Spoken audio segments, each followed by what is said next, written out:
me ligou essa semana pedindo para estar trazendo a palavra essa noite. Confesso que essa semana a palavra me trouxe grandes ensinamentos. Confissão de pecado, coragem para mostrar o meu nada diante de Deus.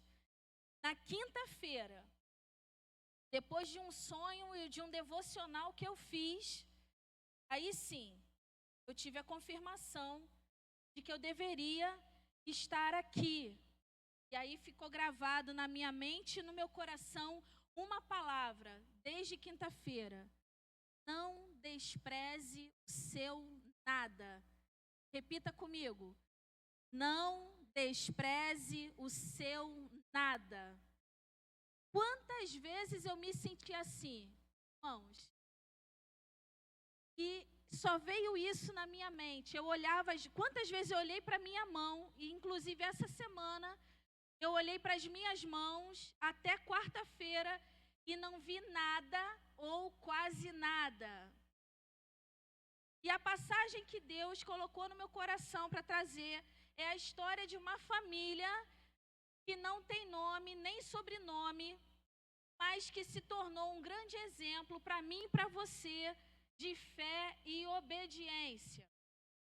Abram as suas Bíblias no livro de 2 Reis, capítulo 4, do versículo 1 ao versículo 7. 2 Reis, segundo livro de Reis, capítulo 4, dos versículos de 1 a 7.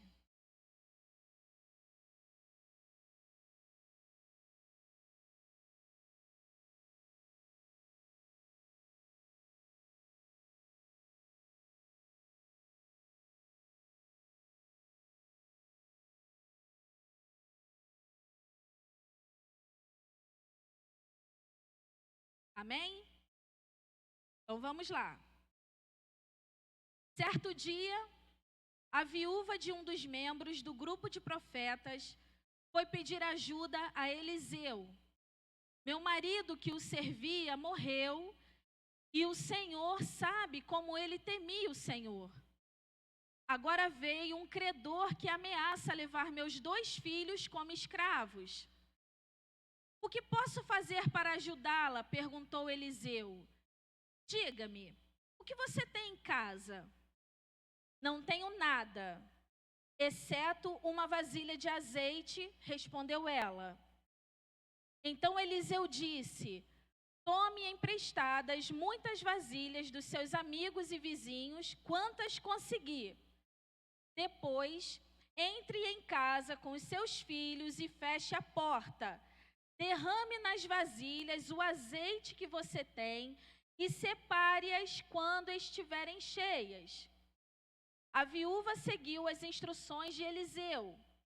Seus filhos traziam vasilhas e ela as enchia. Logo, todas estavam cheias até a borda. Traga mais uma vasilha, disse ela a um dos filhos. Acabaram as vasilhas, respondeu ele, e o azeite parou de correr. Quando ela contou ao homem de Deus o que havia acontecido, ele lhe disse: agora venda o azeite e pague as suas dívidas. Você e seus filhos poderão viver do que sobrar. Amém? Feche os seus olhos, mantenha a sua Bíblia aberta, nós vamos orar nesse momento. Deus, em nome de Jesus, mais uma vez nos encontramos na Tua presença. Gratos somos pela liberdade de ouvirmos a Tua voz, a Tua palavra. Eu te peço que, em nome de Jesus, o Senhor fique bem à vontade no nosso meio, para nos ensinar, que o Senhor encontre corações e mentes abertos a ouvir a Tua voz. Que a Tua voz encontre morada nos corações. Em nome de Jesus eu te oro, Deus. Amém. A história de hoje abre um capítulo nesse livro repleta de fé, obediência e providência de Deus. Esse capítulo 4 do livro de Reis aqui, ele narra 3 histórias muito importantes. A primeira é o azeite da viúva. Seguindo a história, a gente encontra a sunamita e o seu filho, e o capítulo 4 termina com a multiplicação de 20 pães para alimentar 100 homens. Mas hoje nós vamos nos fixar no azeite da viúva. O contexto histórico dessa mulher que se passa aqui, ele acontece durante o ministério de Eliseu, um tempo marcado pela decadência espiritual, a idolatria e a instabilidade política que vivia Israel. Após os confrontos que teve Elias ali com os profetas de Baal, Eliseu, ele assume a liderança profética no sentido de socorrer os fiéis, realiza milagres, ele mantém viva a fé em Deus de Israel. Por quê? Mesmo que tenha passado por toda essa situação de idolatria, de dificuldade política e decadência espiritual, há um remanescente de fiéis a Deus ali. E mesmo em tempos sombrios, irmãos, de reis cada vez mais infiéis, porque quando a gente lê a história e que o filho fez pior que o pai, e o pai faz pior que o outro pai, mesmo nesse contexto, ainda existiam servos fiéis, como é o caso dessa família. Essa família era uma família fiel. Acompanhe na sua Bíblia aí, logo no versículo 1, nós somos apresentados a essa família. Ela é uma mulher viúva de um dos membros do grupo de profetas e procura Eliseu para pedir ajuda. A situação na casa dela ficou extremamente difícil com a morte do seu marido. É possível que a gente acredite que ela esperasse que houvesse um livramento, houvesse uma escape, houvesse uma provisão, uma solução. Mas agora a realidade da escassez estava se aproximando da realidade dela, e os credores também estavam se aproximando. Na lei israelita registrada lá em Êxodo 21:2, quando um hebreu não conseguia pagar a sua dívida, ele mesmo se oferecia como escravo para liquidar a dívida. Provavelmente, com a morte do marido, ela deve ter adquirido muito mais dívida. Então, os credores já estavam chegando na casa dela e já fazendo o quê? Sugerindo o quê? Nós vamos pegar os seus 2 filhos para quitar essa dívida. Por mais que a lei dissesse que eram apenas 6 anos que o hebreu podia ficar escravo e no 7º ano ele seria liberto, não dá para a gente desconsiderar a angústia daquela mãe. A angústia que aquela mulher estava vivendo, a ameaça do credor, a ameaça da dívida, a ameaça dos filhos se tornarem escravos. Pensa comigo aí, na hora eu fiz a conta do Joaquim César. Joaquim César, se ele fosse levado, ele tem 2 anos, ele seria devolvido para mim quando ele fizesse 19. Se o teu filho tivesse 15, ele seria devolvido para você quando ele fizesse 22. Parece um curto espaço de tempo, mas é um tempo. É um tempo. Então a situação daquela mulher é muito séria. E eu vou dizer uma coisa essa noite para você e para mim também. Tem sido assim para muitos de nós, irmãos. Quando somos provados pelas circunstâncias que aparecem na nossa vida.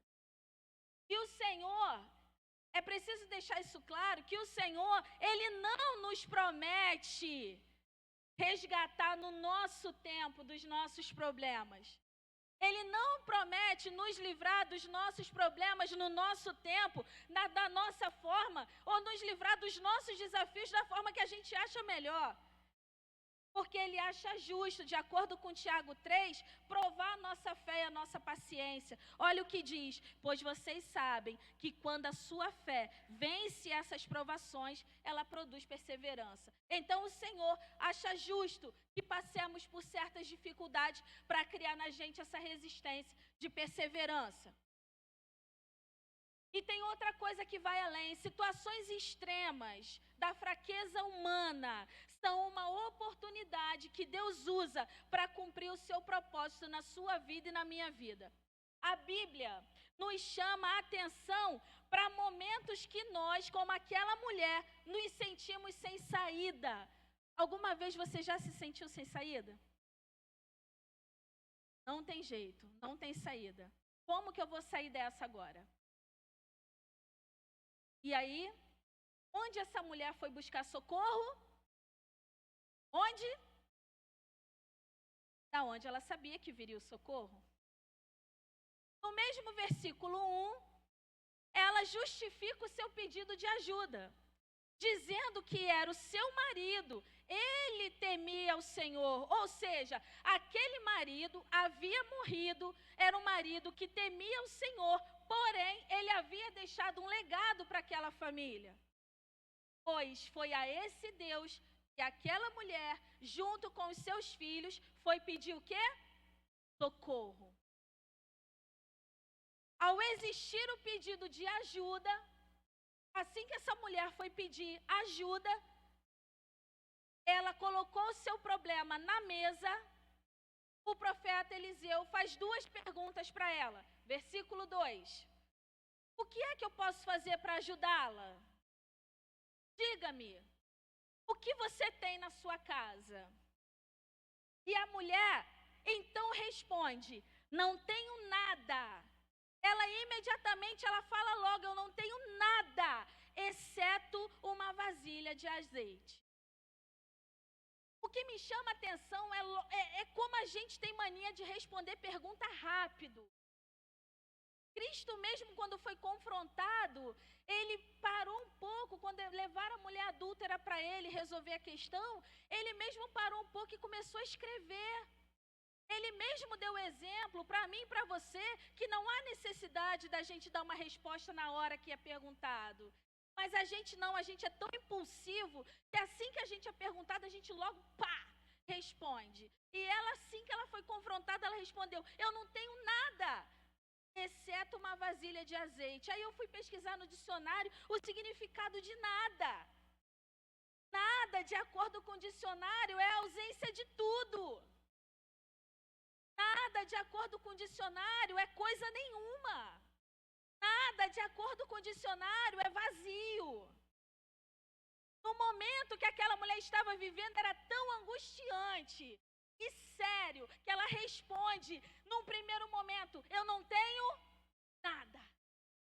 Nada. E aí eu parei para pensar, na minha vida essa semana, e quantas respostas imediatas eu já dei, parecidas com que essa mulher deu para Eliseu. Qual foi a resposta que ela deu? Eu não tenho nada. Mas eu já falei, eu não posso fazer. Eu já falei, eu não consigo fazer. Eu já falei, não tem como eu fazer. Eu nem parei para pensar se dava ou não dava. Logo de imediato eu falei, não tem como. Essa semana, quando eu fui perguntada pelo pastor Ciro, Gisá, tem como eu tenho medo.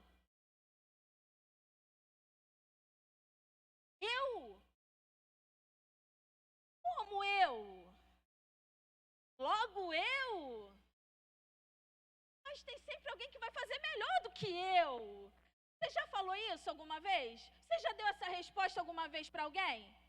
Se você já deu alguma dessas respostas para alguém, irmão, você respondeu igual aquela mulher, eu não tenho nada. Mas, quando ela pensou minuciosamente, ela percebeu, calma aí, ainda tem alguma coisa. A parte B do versículo diz, exceto uma vasilha de azeite. No decorrer de toda a Bíblia, Deus permitiu que o seu poder fosse usado em instrumentos fracos para alcançar grandes resultados. Eu fiquei maravilhada com isso, porque isso traz esperança para mim e para você. No decorrer, olha só, no decorrer de toda a Bíblia, Deus usa instrumentos fracos para manifestar grandes resultados. Quer ver? Eu tirei 3 exemplos. O primeiro exemplo está lá em Êxodo 4, do 2 ao 5, quando ele usa uma vara para mostrar para o faraó que ele era quem? Deus. A vara se transformou em quê? Cobra. Então o Senhor lhe disse: faça esse sinal e eles acreditarão que o Senhor, o Deus dos seus antepassados, o Deus de Abraão, o Deus de Isaac, o Deus de Jacó, de fato lhe apareceu. Deus usou o que para mostrar para o faraó, para o presidente do Egito, que ele era o Deus? Ele usou o quê? Vara. 1 Samuel 17:40.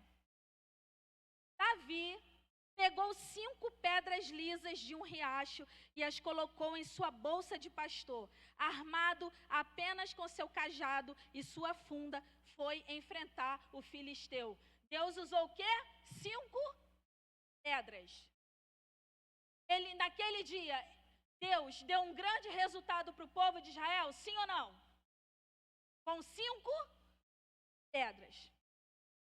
1 Reis 18:44, por fim, na 7ª vez, o servo lhe disse: vi subir do mar uma pequena nuvem do tamanho da mão de um homem. Então Elias lhe disse: vá depressa e dizer a Acabe: apronta o seu cavalo e volta para casa. Se não se apressar, a chuva vai te impedir. A nuvem era de que tamanho?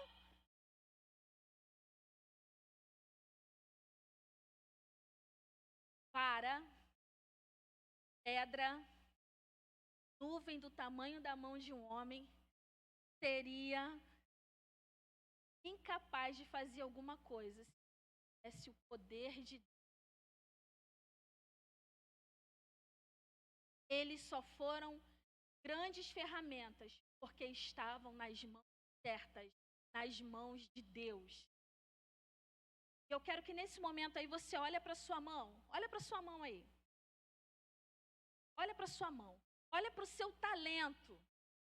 Olha para o seu recurso. Olha para a sua vida.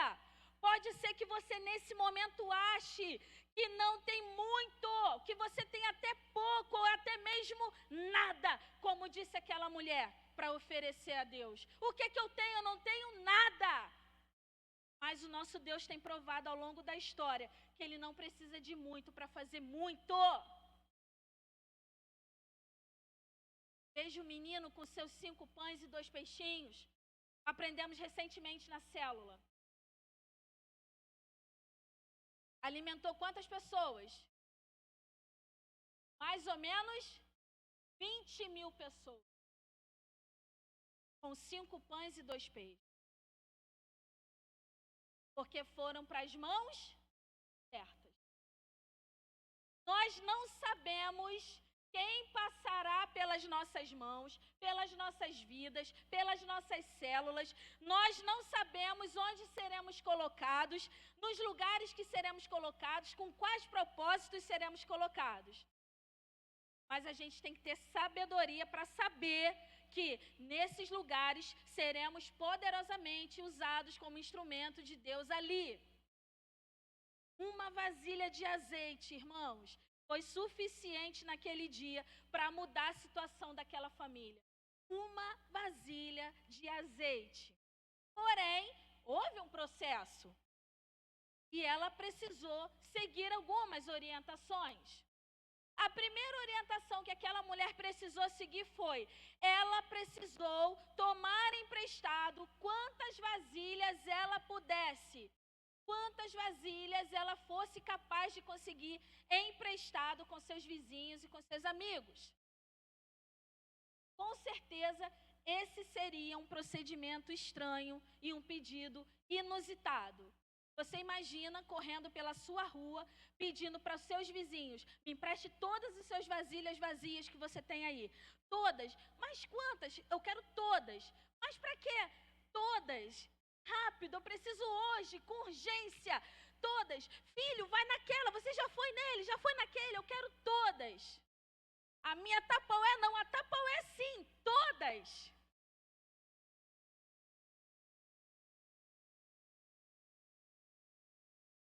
Vasilha, quando está guardada vazia, não tem utilidade, certo? Eu estava pensando nisso. A vasilha, ela só tem utilidade quando ela está com o quê? Com coisa dentro. Vasilha, quando está vazia, está aguardando ser utilizada para alguma finalidade.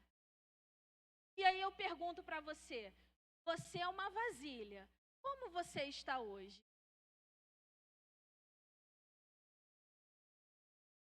Ontem eu cozinhei feijão e eu tenho os potes de feijão certinho.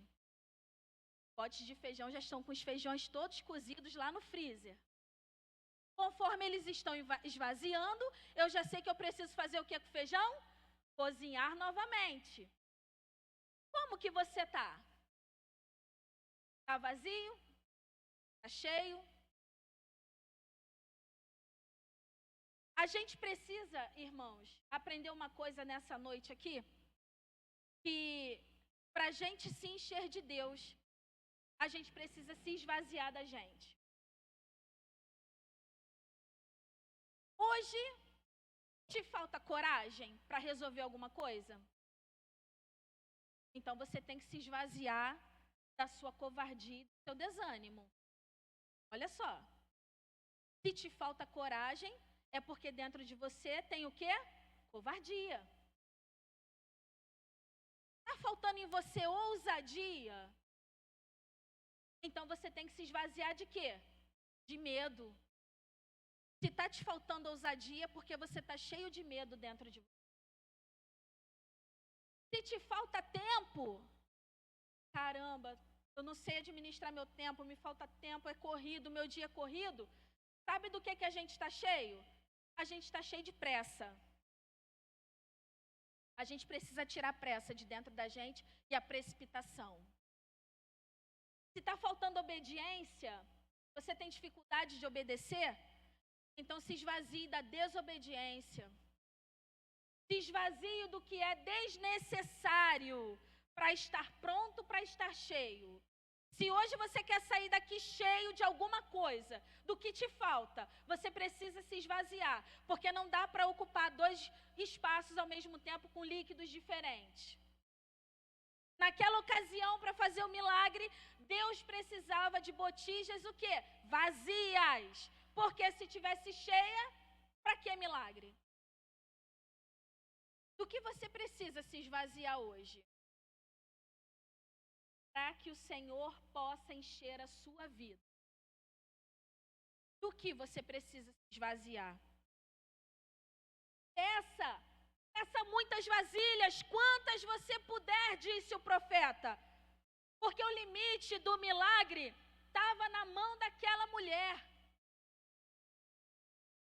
Quantas vasilhas vazias ela tinha em suas mãos? Eram as vasilhas que seriam cheias. Se ela tivesse 5, seriam cheias 5. Se ela tivesse 1, seria cheia 1. Se ela tivesse 100, 100 seriam cheias. O milagre estava na mão dela. Do que você precisa essa noite? E não parou. Além de vasilhas vazias, essa mulher precisou obedecer a palavra do profeta. Versículo 4. Entre, fecha a porta, derrame nas vasilhas o azeite que você tem. Entre, feche a porta e derrame nas vasilhas o azeite que você tem. Olha, irmãos, eu fiquei surpresa com isso aqui e encantada. Ela teve que fechar a porta. E ali, ao fechar a porta, ela se volta para o Senhor. Quando ela fecha a porta, ela volta para Deus. Eu aprendo aqui, irmãos, que tem processo. E nem todos vão poder passar comigo, não. Nem todos vão ter maturidade suficiente para entender o que vai acontecer.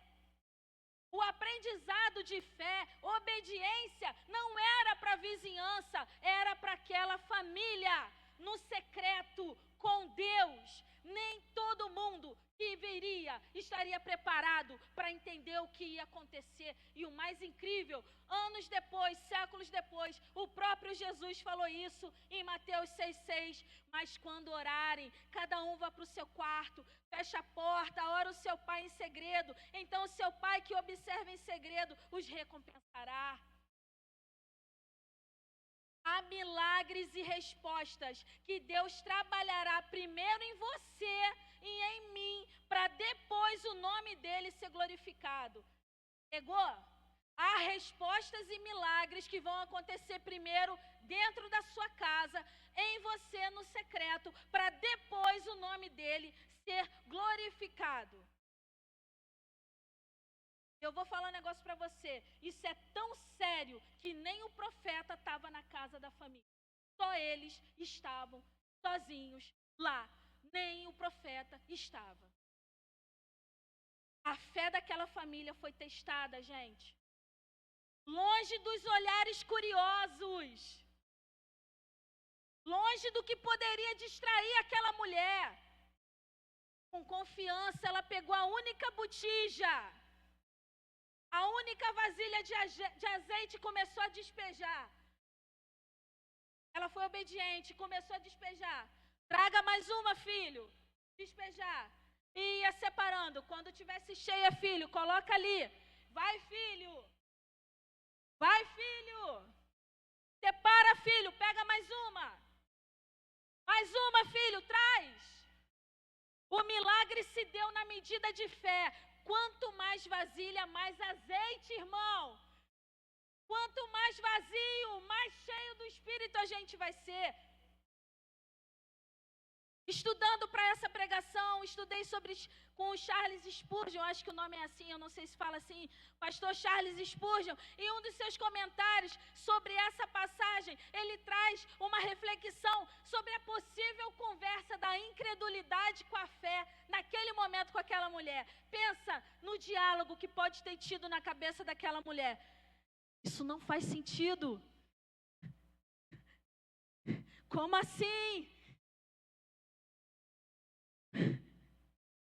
Como que você pode encher tanta vasilha? Da onde que está vindo? Será que eu posso confiar na palavra do profeta?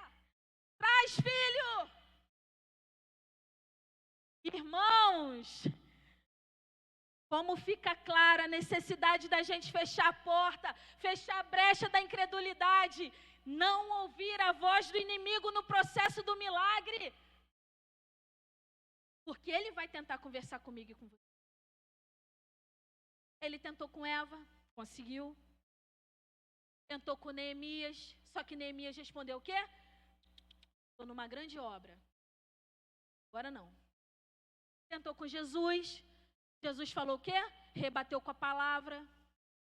Então o diabo vai tentar, irmãos. O diabo ele vai tentar bater papo comigo e com você todo dia, toda hora.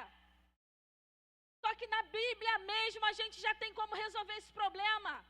Quando o diabo vier bater na porta do seu coração, peça a Jesus para abrir com a própria palavra dele. Amém?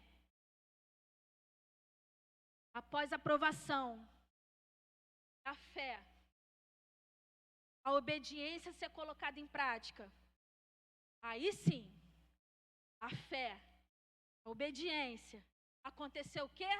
A providência. Versículo 7, acompanha aí. Venda o azeite, pague as dívidas e viva com seus filhos do que sobrar. Deus é esse. Deus não apenas resolveu o problema para sanar a dívida. Ele devolveu a dignidade para aquela família, irmãos.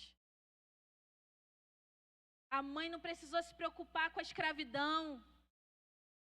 Pensa na mãe pagando o moço da padaria, podendo comprar pão todo dia, com a cabeça erguida, andando pela vizinhança, sem vergonha de estar devendo. Mesmo diante da escassez, a provisão de Deus é abundante quando a gente responde com fé. Não despreze o seu nada. Aquela mulher falou que não não tinha nada, mas para Deus foi suficiente para mudar a circunstância. O que você acha que é o teu nada? Olhe para você. Você não veio aqui à toa hoje. Nem eu. A vasilha é a gente. O azeite é o Espírito Santo. Ele quer te encher de poder. O poder que está lá em Atos e está até hoje. Revestir a gente de poder do céu. Só que isso só vai acontecer se a gente se esvaziar. Porque você precisa se esvaziar, igreja. É necessário abrir espaço para entrar. Para o Espírito Santo preencher o que falta dentro de você. Diferente daquela família, que as vasilhas acabaram. Eu tenho uma notícia para você e para mim. Nosso processo de encher não vai acabar. Porque a santificação, ela não acaba. O encher de Deus é a santificação diária. E vai acontecer até a gente morrer. Mas é necessário que a gente se esvazie para a gente ser preenchido. E se esvazie para a gente ser preenchido. E tire o que não presta para o Espírito Santo entrar. E tire, e se renove, e se santifique. Feche seus olhos nessa noite. Pensa aí na sua mão. Eu não tenho nada. Quantas vezes eu já falei isso para Deus? Eu não posso, eu não sei, eu não consigo, não é para mim. Vasilhas vazias falam sobre a nossa entrega ao Senhor e o que Ele pode fazer quando a gente se rende a Ele. Você é uma vasilha vazia que quer ser enchida pelo Espírito Santo nessa noite? O que você precisa ser cheio do Espírito Santo essa noite? Eu tenho medo, Gisele. Essa semana na célula, lancei uns desafios. E eu falei com eles, eu tenho medo. E um amigo meu falou assim, eu te admiro porque eu estou com pavor. Medo é normal, só que o medo tem que sair. Se você tem medo, fica de pé. Se você tem dificuldade de obedecer, fica de pé. Se você tem dificuldade para seguir, fica de pé.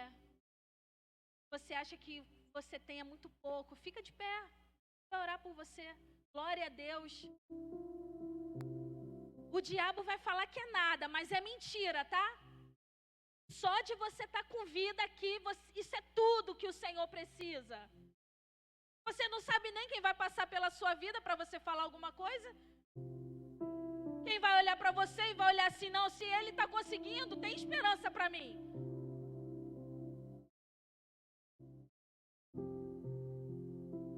Alguém essa noite quer trocar preocupação por paz? Fica de pé. Glória a Deus que você está entendendo essa palavra. Alguém essa noite gostaria de aceitar ou voltar para Jesus?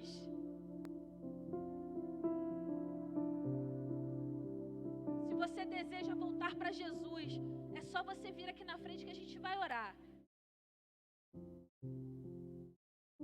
Todas essas pessoas que ficaram de pé, eu quero que vocês venham aqui no altar, por favor, que aqui vocês vão receber o azeite do céu. Ato de fé, vem aqui. O Alexandre vai orar por você.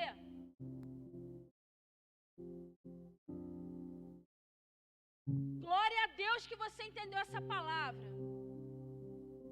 Troca a sua preocupação por paz, troca a desobediência por obediência, troca a falta de tempo, troca a pressa por tempo. Troca, troca, troca. Você vai ver o que vai acontecer na sua vida. Você não vai entender como aquela mulher não entendeu, mas olha, o processo é você e Deus. Fecha a porta agora e ora ao Senhor.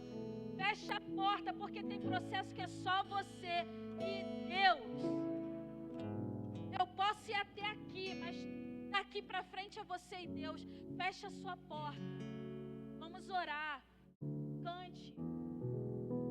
Adore ao Senhor.